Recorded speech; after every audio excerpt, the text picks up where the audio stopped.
Hello friends, तर पुन्हा एकदा स्वागत आहे तुमचं आपल्या एका नवीन व्हिडिओमध्ये.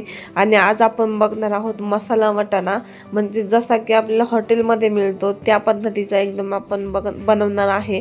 एकदम टेस्टी लागतो, एकदा नक्की ट्राय करून बघा तुम्ही. तर चला रेसिपीला स्टार्ट करूया. तर यासाठी मसाले घेतलेले आहे, धना पावडर, लाल मिरची पावडर आणि जे आपल्याकडे गरम मसाला किंवा दुसरा कोणता मसाला असेल ना तुमच्याकडे तो तुम्ही इथे यूज करू शकता. तर मीठ आणि धना पावडर, लाल मिरची पावडर आणि बाकीचे मसाले आपण इथे घेतलेले आहे. त्यानंतर कांदा एकदम बारीक चॉप करून घेतला, तुम्ही बघितला असेल इथे.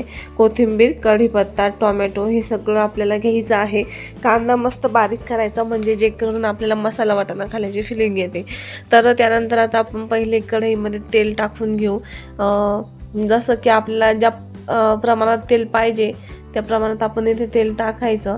त्यानंतर त्यामध्ये आता कांदा आपण टाकणार आहे आणि कांदा टाकल्याच्या नंतर तो मस्त असा फ्राय करून घ्यायचा आहे. इथे तुम्ही बघू शकता मस्त कांदा एकदम बारीक चॉप केलेला आहे.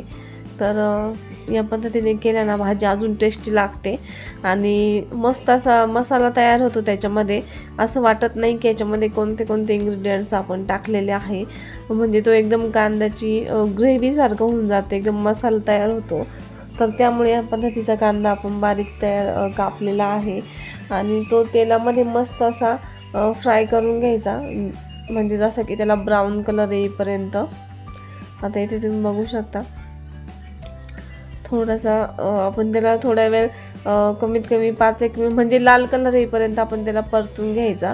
तर इथे आता परतत आलेला आहे कांदा, तुम्ही बघू शकता. साईडला कढईच्या साईडला बघा असं लाल लाल दिसतं, तर समजून घ्यायचं कांदा परतला आहे.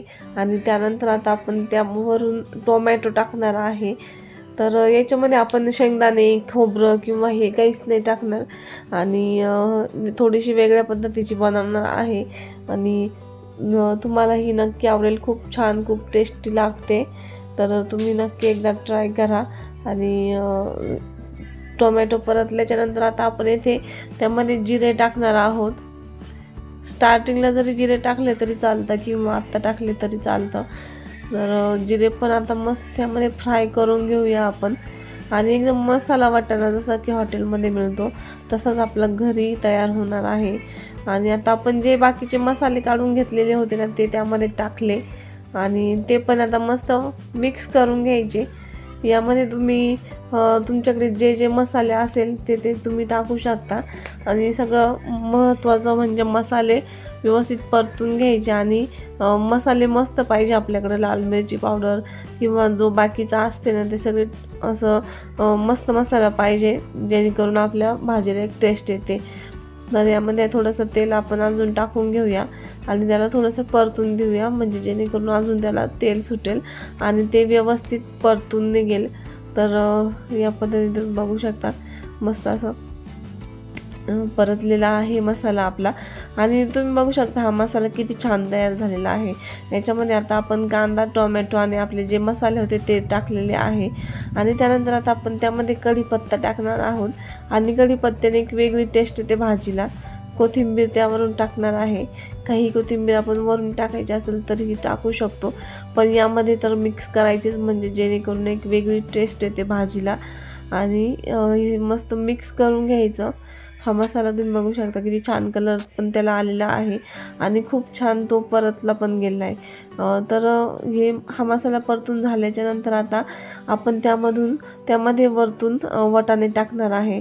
इथे तुम्ही बघू शकता यामध्ये आपण बटाटा नाही टाकला. जर तुम्हाला बटाटा टाकायचा असेल तोही तुम्ही टाकू शकता, पण एकदम आपला मसाला वाटाणा खायचा आहे तर त्यामध्ये बटाटा आपण ॲड नाही करणार. तर आता इथे वाटाणा आपण टाकून घेतला आणि तोही व्यवस्थित मिक्स करून घ्यायचा आहे आपल्याला. आणि हिरव्या वाटाण्याची कोणतीही भाजी असो खूप छान लागते, किंवा मसाले भातात वगैरे. आणि असा मसाला वाटाणा केला ना तो तर अजूनच छान लागतो खायला, खूपच टेस्टी लागतो. तर या पद्धतीने तोही मिक्स करून घ्यायचा आणि त्यावरतून थोडंसं आपण एकदम नॉर्मल पाणी टाकणार आहे, ते तुम्ही बघू शकता. आणि पाणी टाकल्याच्या नंतर आपण त्यावरती झाकण ठेवणार आहे आपल्याला मसाला वाटाणा करायचा आहे, त्यामुळे आपण जास्त पाण्याचा यूज नाही करणार आहे ते, फक्त जेणेकरून आपला वाटाणा व्यवस्थित छान असा शिजेल त्यासाठी आपण तेवढं पाण्याचा यूज केला. आणि हे बघा तुम्ही किती मस्त मिक्सचर तयार झालेलं आहे. तर त्यामुळे आपण थोडंसं पाणी टाकलं.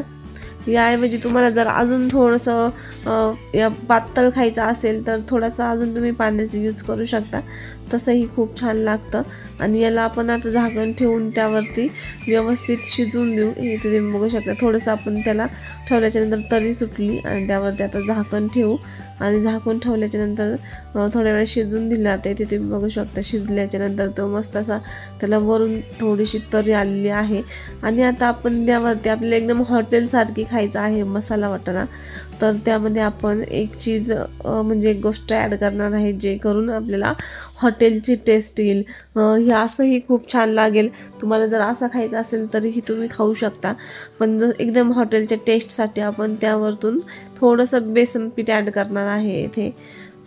इथे तुम्ही बघू शकता एकदम थोडंसं नॉर्मल 1-2 चमचे आपण त्यावरतून बेसन पीठ ॲड केलं आणि ते मिक्स करून घ्यायचं आहे. व्यवस्थित मिक्स केल्याच्या नंतर आपण त्याला पुन्हा थोड्या वेळ झाकण ठेवून शिजवून घेणार आहे, जेणेकरून आपल्याला वेगळी टेस्ट मिळते. जी नॉर्मल टेस्ट असते ती नाही मिळत. तो वरून बेसन पीठ टाकल्यामुळे त्याला एक घट्टसरपणा पण येतो आणि मसाला वाटाणा आपला रेडी होतो एकदम हॉटेलसारखा. तर झाकण ठेवून आपण शिजवून घेतलं होतं त्याला थोड्या वेळ. इथे तुम्ही बघू शकता एकदम आता आपला मसाला वाटाणा रेडी झालेला आहे घट्टसर असा. हे बघा त्याची जी कन्सिस्टन्सी होती आधीची आणि आत्ताची बेसन पीठ टाकल्याच्या नंतर वेगळी झालेली आहे आणि एकच नंबर लागतं. नक्की तुम्ही ट्राय करा.